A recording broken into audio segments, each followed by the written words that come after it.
सासू माँ की नई सहेली।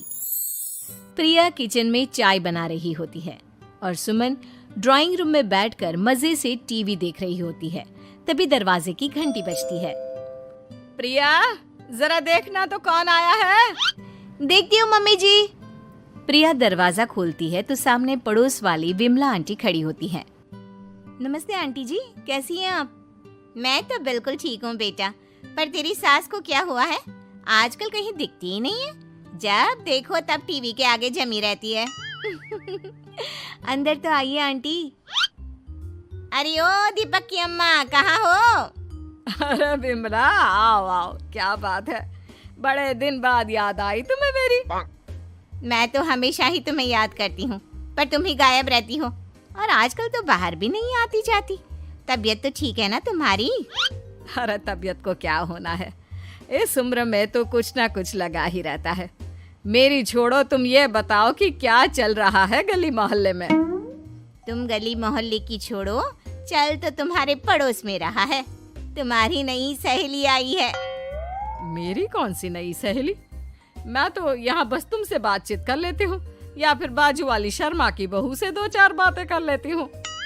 इसीलिए तो कहा कि तेरी नई सहेली आई है। अब कोई पड़ोस में आया है तो बात तो होनी ही है। कम से कम इसी बहाने हमारा भी एक ग्रुप बन जाएगा। फिर सब मिलकर अपनी बहुओं की शिकायतें किया करेंगे। दोनों हंसने लगते हैं। तभी प्रिया चाय लेकर आती है और सामने टेबल पर रख देती है। दोनों चाय पीती हैं और बातें करते हैं। चलो मैं चलती हूँ, अब कल मिलते हैं। राम राम। अगले दिन प्रिया किचन में कुछ काम कर रही होती है और सुमन आराम से सोफे पर बैठकर मटर छिल रही होती है। तभी डोरबेल बजती है। प्रिया दरवाजा खोलती है तो सामने उनकी नई पड़ोसन खड़ी होती है। जी, आप कौन? मैंने पहचाना नहीं। नमस्ते बेटा, मैं शारदा, आपके बगल वाले घर में अभी 2-4 दिन पहले ही शिफ्ट हुए हैं। ओह अच्छा। नमस्ते आंटी, अंदर आइए ना आप। देखिए तो मम्मी जी, आज कौन आया है। इतना कहकर प्रिया किचन में चाय बनाने चली जाती है। नई पड़ोसन को घर पे देखकर सुमन थोड़ा हैरान हो जाती है। नमस्ते बहन जी, मैं शारदा, आपकी नई पड़ोसन। अच्छा, आप हैं हमारी नई पड़ोसन। आइए आइए, और बताइए कैसी हैं आप? जी बिल्कुल ठीक हूँ। वो दरअसल घर पर छोटी सी पूजा रखवाई थी, बस उसी का प्रसाद देने चली आई। सोचा इसी बहाने नए पड़ोसियों से भी मुलाकात हो जाएगी। ये तो बहुत अच्छा सोचा आपने। सुमन प्रिया को आवाज लगाती है। अरे ओ बहू, जरा चाय पानी का तो आके पूछ लो। ये आजकल की बहुएं भी ना, जब तक बोलो नहीं तब तक कुछ नहीं करेंगी। आई मम्मी जी। प्रिया चाय लेकर आती है। दोनों बैठकर चाय पीती हैं और खूब सारी बातें करती हैं। अच्छा बहन जी, अब मैं चलती हूँ, फिर मिलते हैं। अब तो आना जाना लगा ही रहेगा। शारदा के जाने के बाद प्रिया किचन से बाहर आती है। क्या बात है मम्मी जी, आप दोनों को देखकर तो लगा ही नहीं कि पहली बार मिल रही हो। आप दोनों तो बिल्कुल बिछड़ी हुई सहेलियों की तरह बातें कर रही थी। अरे जब दो औरतें मिल जाती है ना, तो बातें अपने आप ही निकल आती है। अब तू अपने काम पर ध्यान दे, बातों पे नहीं। ऐसे ही कुछ दिन बीत जाते हैं। अब सुमन और शारदा अच्छी सहेलियां बन गई होती हैं। दोनों एक साथ मंदिर जाती, मार्केट जाती और कभी कभी तो विमला भी इनके साथ मिलकर खूब हंसी ठिठोली करती। एक शाम तीनों बैठकर सुमन के घर पर चाय पी रही होती हैं कि तभी बहुत तेज बारिश शुरू हो जाती है। सुमन जोर से प्रिया को आवाज लगाती है। प्रिया, ओ प्रिया, देख कितनी तेज बारिश हो रही है। जाके छत से सारे कपड़े ले आ, नहीं तो सब भीग जाएंगे। सुमन 2 बार आवाज लगाती है लेकिन प्रिया का कोई जवाब नहीं आता। शायद प्रिया कुछ काम कर रही है, इसीलिए कुछ जवाब नहीं दे रही। अरे काहे का काम, आराम फरमा रही होगी महारानी। तभी प्रिया बीमार हालत में अपने कमरे से बाहर निकलती है। हाँ मम्मी जी, क्या हुआ? मेरी तबीयत थोड़ी ठीक नहीं है ना, इसलिए आग लग गई।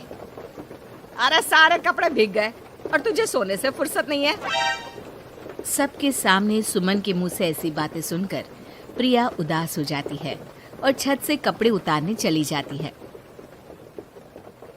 सुमन, ये क्या बात हुई?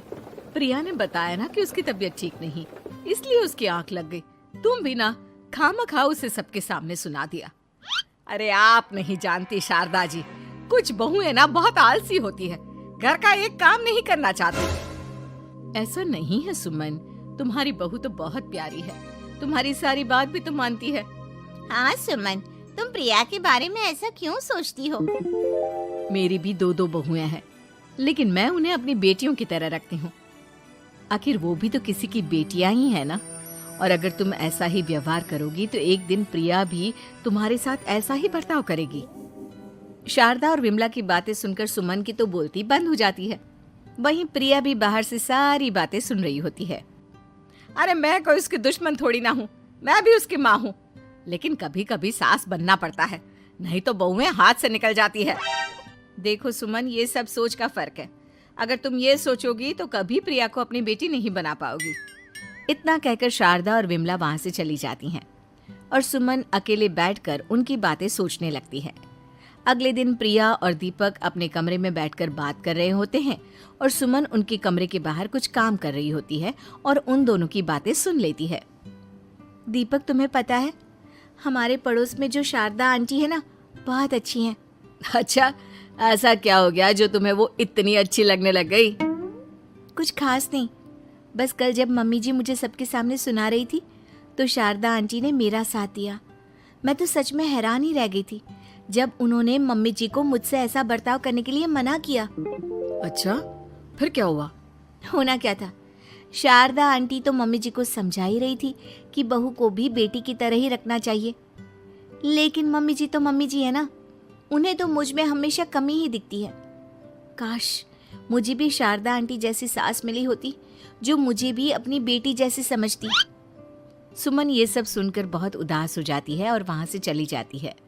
प्रिया की बातें सुमन के कानों में बार बार गूंज रही थी। उसे बहुत शर्मिंदगी महसूस हो रही थी कि उसने प्रिया के साथ बहुत गलत किया है। अगले दिन सुमन शारदा और विमला को बुलाती है।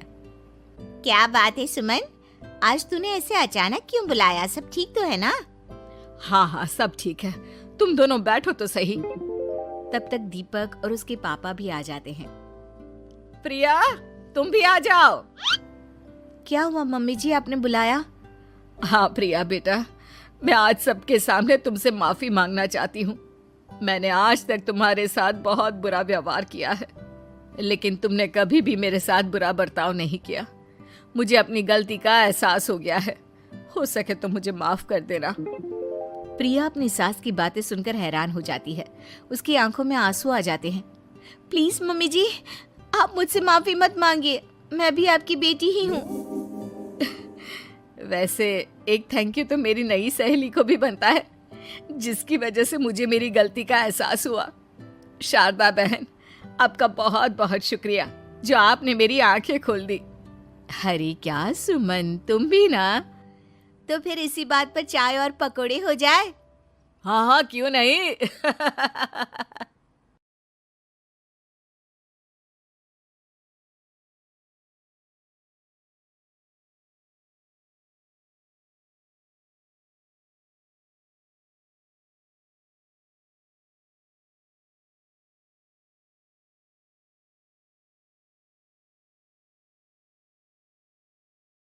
तीन दामाद की सास पार्ट 2। अब तक आपने सुना कि कावेरी जी अपनी तीनों बेटियों ईशा, मोहिनी और सुहाना की शादी 3 घर जमाई लड़कों के साथ करवा देती है। उन्हें लगता है कि ये लड़के शायद घर का कामकाज संभाल लेंगे, लेकिन उनके तीनों घर जमाई बहुत आलसी थे। वो नौकरी भी नहीं करते थे और बाहर का काम भी नहीं।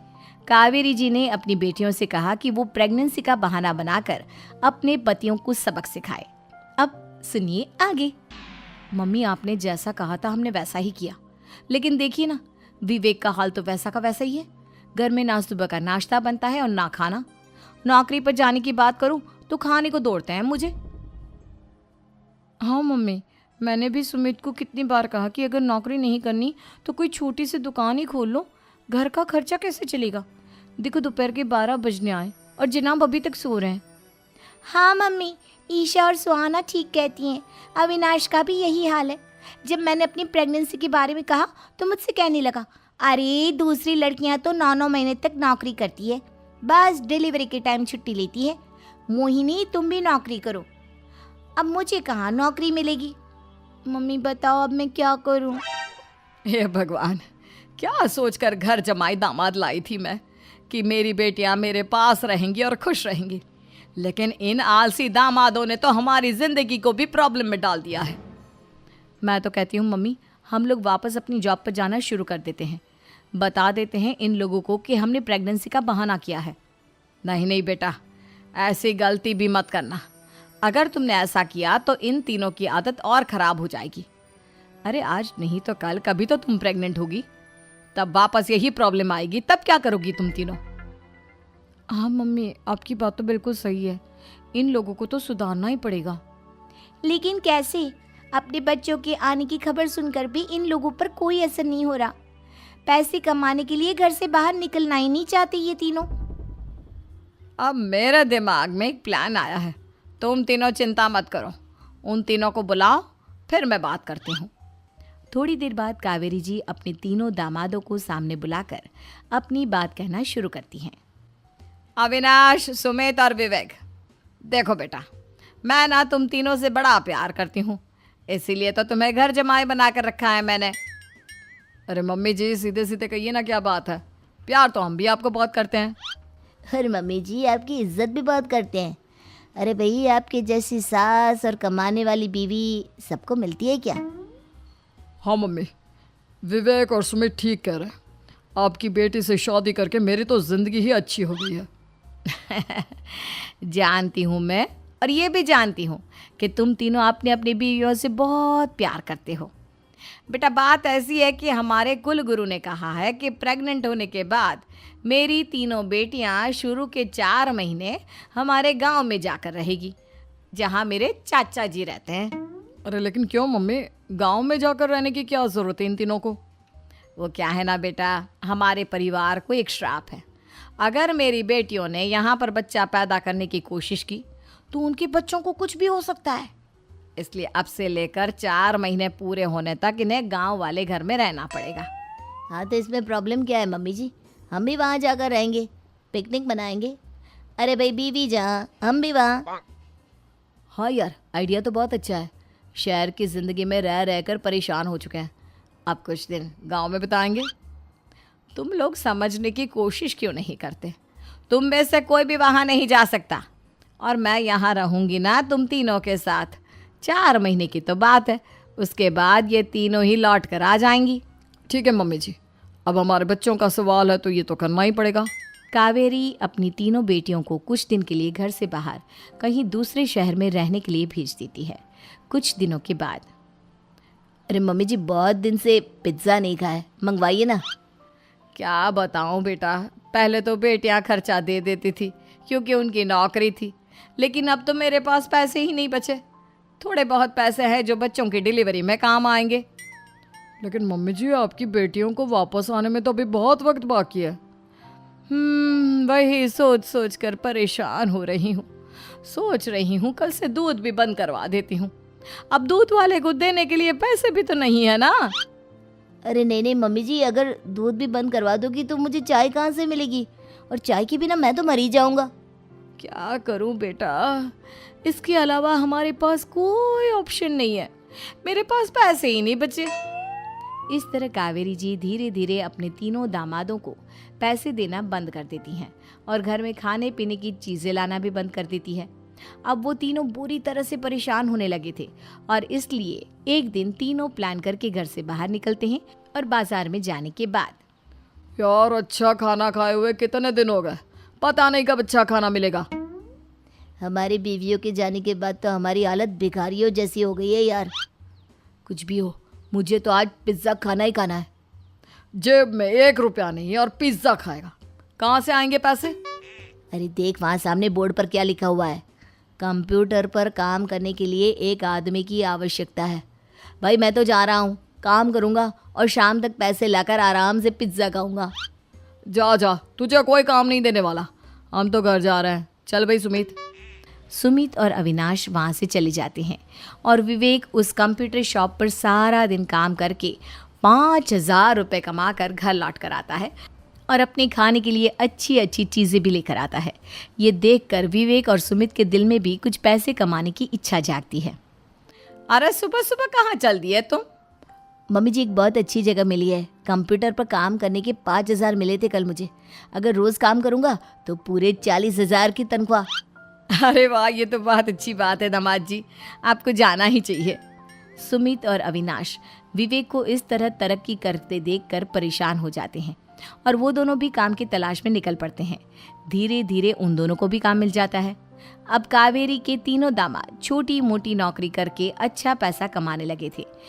एक दिन कावेरी उन्हें अपने पास बुलाती है। अरे वाह, विवेक 40,000 कमा लेता है, अविनाश 60,000 और सुमित तुम भी 40,000 के आसपास कमा ही लेते हो। कुल मिलाकर तुम अच्छे खासे पैसे कमा रहे हो बेटा। हाँ मम्मी जी, बहुत मजा आता है जब महीने के एंड में मोटी रकम हाथ में आती है। पूछिए मत मम्मी जी, घर में रहकर रोटी बना बना कर और तो जैसा महसूस होने लगा था मुझे तो। हाँ बेटा, तुम तीनों की बात तो बिल्कुल ठीक है। और जानते हो, अब तुम तीनों की पत्नियां भी वापस लौट कर आने वाली है। लेकिन मम्मी जी, अभी तो उन्हें गए सिर्फ 2 महीने हुए हैं। आपने तो कहा था वो 4 महीने के बाद लौट कर आएंगी। ऐसा कुछ नहीं है बेटा, मैं सिर्फ तुम तीनों को सबक सिखाना चाहती थी कि आदमी घर में बैठकर बीवी की कमाई खाता हुआ अच्छा नहीं लगता। इस दुनिया में हर इंसान को मेहनत करनी चाहिए, काम करना चाहिए, चाहे वो औरत हो या आदमी, ताकि अपने परिवार को संभाल सके। कावेरी की बात सुनकर उन तीनों को अपनी गलती का एहसास होता है और कावेरी उन्हें सच बता देती है कि ईशा, सुहाना और मोहिनी शहर में ही कहीं दूसरी जगह रह रहे थे। शाम के वक्त उन तीनों की पत्नियां लौट कर आ जाती है और कावेरी जी का परिवार एक खुशहाल परिवार की तरह रहने लगता है।